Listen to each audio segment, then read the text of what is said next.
nin wanaagsan oo u dhashay waddanka Sacuudiga ayaa noqday ninka qisadiisa aadka uga yaabisa maxkamadaha waddanka Sacuudiga. Waa kiis dhex maray laba nin oo walaalo ah. Ninkan magaciisa waa Xaysaan Al-Fariidi, waa nin oday ah oo da'weyn. Maxkamadda ayuu ka ooyay ilaa ilintiisa ay qoysay garkiisa. Haddaba maxaa ka oohiyey?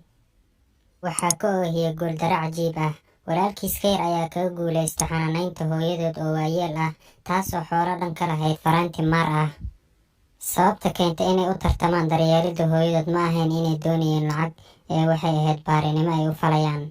Waxay markii hore hooyada la nooleed wiilkeeda weyn Xaysaan, balse markii ay da'da ka daba timid waxaa magaalo kale ka yimid wiilkeedii kale si uu u kaxeeyo, balse waxaa diiday Xaysaan, wuxuuna ku andacooday inuu weli awoodo xanaanaynta hooyadood.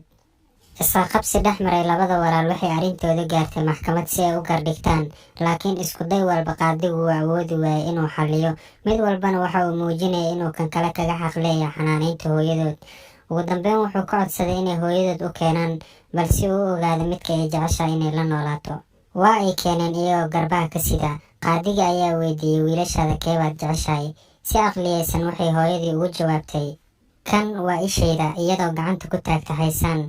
Kanna waa ishayda, iyadoo gacanta ku taagta walaalkiis.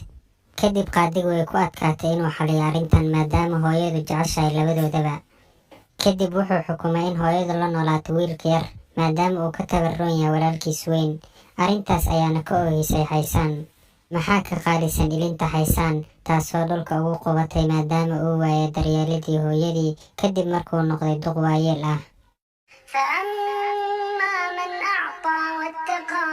صدق بالحسنى فسنيسره لليسرى. الله أكبر. tartankan wuxuu ku muujinayaa in hooyadan ay wiilasheeda soo siisay tarbiyo wanaagsan markii ay yaraayeen. Kadib maxkamadda markay sidaa ku xukmisay, Xasaanna uu weli ilmeynayo, walaalkii ayaa ku kadiyey una soo bandhigay inuu isaga raaco si ay wadajir ugu noolaadaan inta noloshiisa ka dhiman. Hooyadii waa ay faraxday, Xasaanna waa uu farxay, maxaa yeelay hooyadii ayuu u adeegi doonaa inta uu awoodo, wuuna arki doonaa maalin walba.